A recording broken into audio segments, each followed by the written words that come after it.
Hello. I'm going to be showing you quite a few pictures because I want to keep this video monetized, and I'm going to be dealing with one or two things that YouTube tends to censor. So I just want to warn you, there are going to be pictures, not words, in some of this video.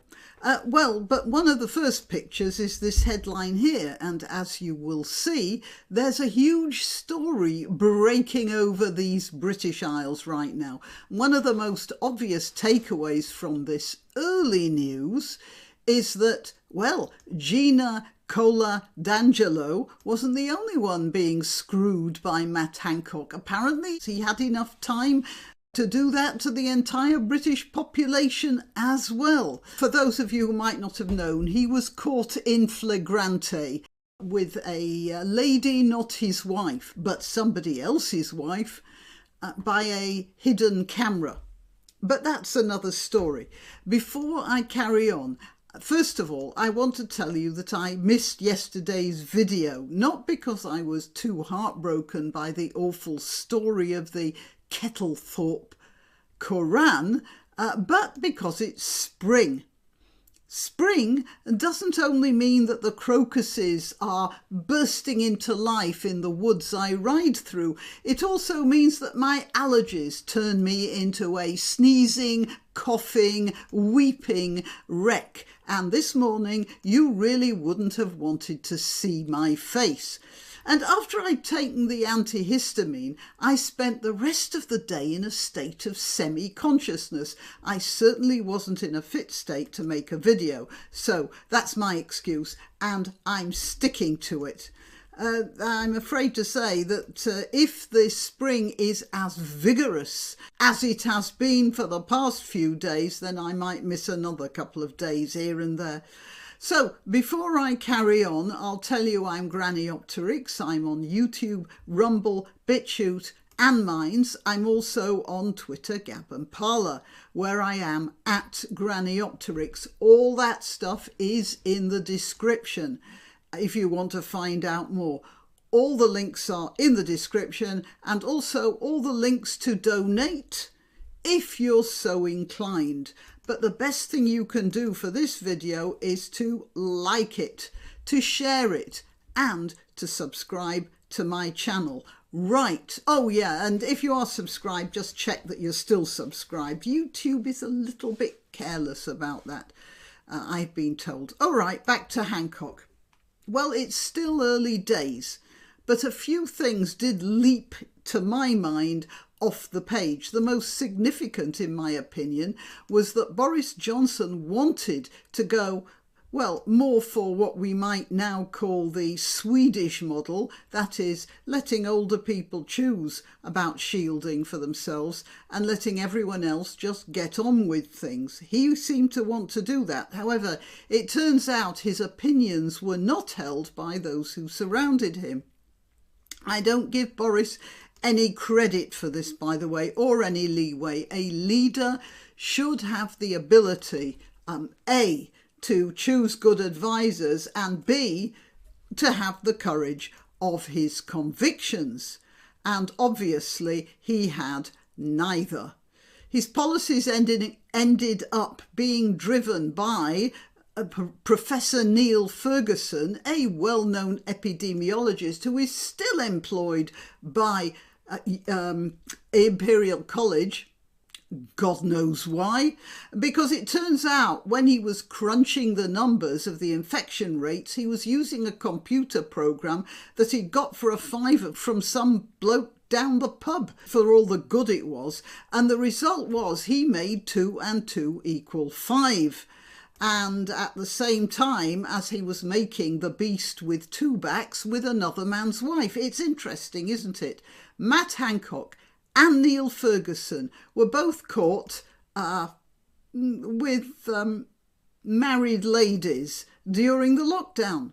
Yeah, they could do that. Nobody else could, but yeah, they could. They could break the biblical rules of social politeness as well as the modern rules of social distancing. Obviously men of the same stripe. But let's just concentrate on Hancock. He wished to document his brilliant career, helping to sail the ship of state through the COVID hurricane. And he chose for a writer, a journalist by the name of Isabel Oakeshott. Now, Isabel Oakeshott is an interesting person because she has a history of loudly criticising the lockdown and its subsidiary requirements. And she referred, now here we go into ideograms. She referred to in the following way. And I have to be very careful because the last time I actually said this myself, my video was actually taken down. I wasn't just ticked off about it or demonetized. The video actually went blank and disappeared. And I got a strike and it said, yeah, you've got 3 chances. This does not leave your record. You have 2 more. If you violate those, everything you've done on YouTube in a puff of smoke. So I have to be really careful. Right, so what Elizabeth Oakeshott is on record as saying is that unless you happen to work in a or a, those are nothing to do with or genuine, and they are completely unnecessary symbols of fear and repression. Right, that's Elizabeth Oakeshott's words, not mine. Perish the thought that I would think such terrible thoughts. Apart from that, Oakeshott has a well-established history of spilling the beans. She managed to get a confession from Vicky Pryce, who was at the time the wife, or still the wife, I think, of a Liberal Democrat cabinet minister called Chris Huhne. And the confession Pryce made to Oakeshott was that she took the fall for a motoring offence so that her husband could avoid the fine. That got both Pryce and Huhne sent to jail. And although I thought that Huhne richly deserved his fate, I'm not sure that Pryce did. And I'm really not sure how Oakeshott sleeps at night for shopping her in that way. Although looking at pictures of Oakeshott, it seems she sleeps very well.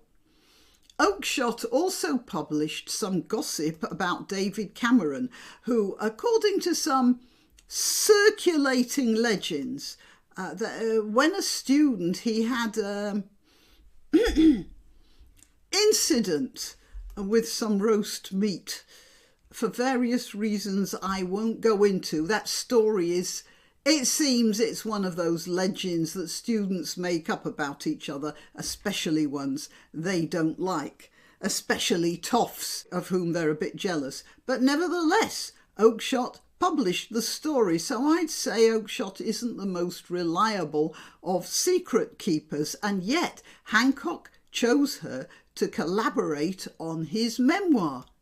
And his memoir, by the way, is called The Pandemic Diaries. You may ask why. What was going through his tiny little mind? He gave her 100,000 WhatsApp messages to sort through, and of course she took them straight along to the Daily Telegraph. I can imagine that upon receipt of that treasure trove, the entire editorial department spent a couple of days even higher than I am right now on the antihistamines. Anyway, actually, now I come to think of it, I just want to point out she took the story to the Telegraph, not to the Guardian, and the Guardian will probably have been happy enough to publish that story. It's true that Oakeshott does have a well-established right-wing sympathies, but I'm sure she did it because she knew the Guardian would mess around with the story to score political points, while the Telegraph would just print the story because it's a good one. All right, there are already 3 or 4 articles in that paper, and I'm sure there'll be many more.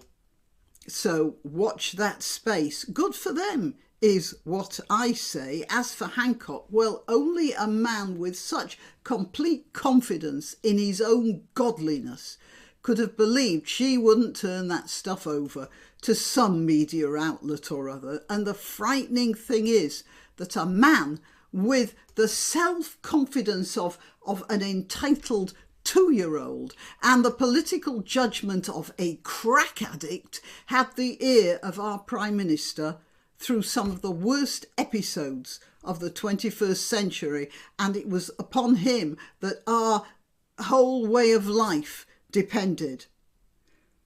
Right, well, that's my take so far on the pandemic papers.